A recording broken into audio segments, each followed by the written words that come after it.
The outside, all the momentum is up there. You see him getting single files. Wallich gave them a push. Elliott had to push down into turn one, but it looked like he got tight and slid up the racetrack. Same thing in the tunnel right there. You see he had a hard time getting off that corner. Sam Mayer's going to get inside of him. Mayer in that green and white 41, 0 his teammate Sheldon Creed. 7 is Allgaier inside of his teammate Sammy Smith. Right, see, making some early moves already. Up next to the 48. Nick Sanchez for P2, but like you said, there's two cars are going to tandem down the front. He just goes from almost being clear to second, and now he's going to have to settle back into fourth here. Yeah, if you can't clear him, not only do you not pass the guy, but a lot of times you lose the other position. Looks like he's going to be able to save it right here. That car's handling really well to start with. The 20 slipped up there a little bit. You know, this track it's really racy. Like, the second lane's really good. The bottom works.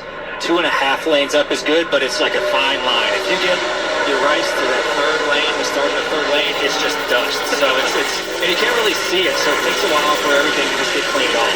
It was weird in the truck race yesterday, and a lot of those guys were talking about the old traction compound maybe coming in, but we didn't really see that earlier today. Taylor Gray, black and yellow 54, making a move. He's a rookie this year. Last year's rookie of the year, the 2, Jesse Love. Both have had good experiences racing here at Pocono and other series. As the battle for second is on. 48, orange and white car is Sanchez. Inside of him, 39, Ryan Sieg.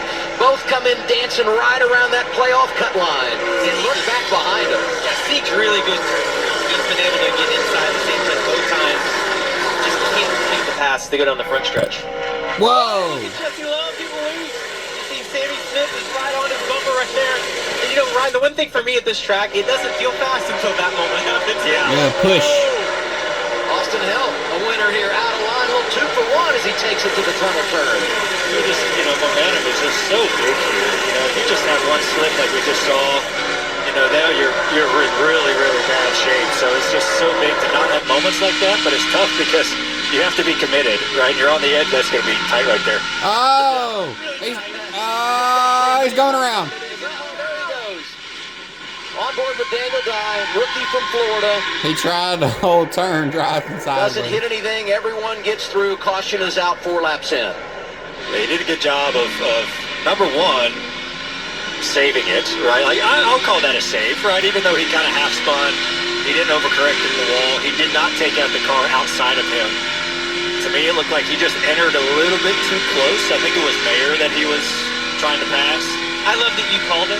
About seconds before it happened, you're like, ooh, that's going to be Usually when they enter and they're going towards each other, that usually doesn't end good, but he did a good job not wrecking, you know, both cars there. It easily could have been both of them in the back. Prior to this, the 07 got in the wall. Patrick Emmerling driving for Bobby Donner, SS Greenlight Racing. There he is. And he slapped it good. Look at that damage right there. And now what happened with Daniel Dye?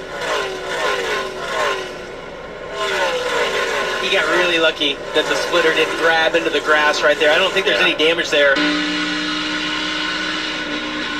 This our race to stop suicide.com onboard camera. A front row seat with Daniel Dye, who goes for a slide coming off turn 3.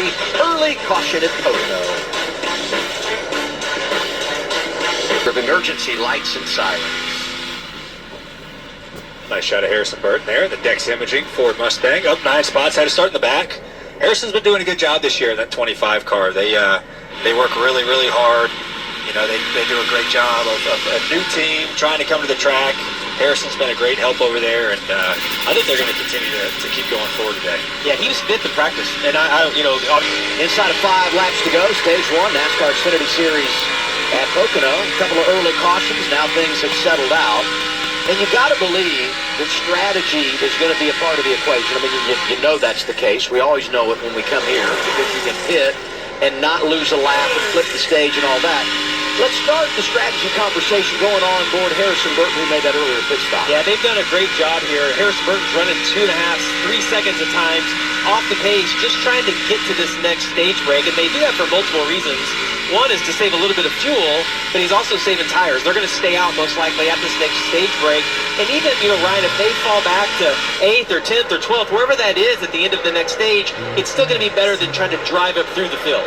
No, I definitely agree. I mean, that was their play. I feel like, especially when they got those couple quick cautions, and you see everyone starting to flip. Down to Kim, see who's on pit road. Yeah, including Justin Allgaier doing that flip. They'll hope in track position after the end of the stage. Justin reporting very loose into 3. They'll look for a slight adjustment, hoping to set up that straightaway better. As you also see Taylor Gray, he had a couple of complaints. He said loose into P3. They outright me have not as much rear security as I need, Dylan. Love also in the 2 car said he started off loose but thought it would come to them. They'll make a 4-tire change and add fuel. Also saw Sam Mayer in the 41. You see him there. He said that he was sideways loose to start. They'll change tires and make an adjustment for him. Here's the leader, Chase Elliott, in. Kim? Yeah, Chase Elliott, one of the cars flipping this as well. He didn't have many complaints. That typically means a good car. The last thing he did say, though, the only complaint he had, he said it was a little tighter after he fired on restart, so no major adjustments for Chase Elliott on that Chevrolet. I would say there weren't as many drivers flipping the stage as I anticipated. Chase Elliott comes in.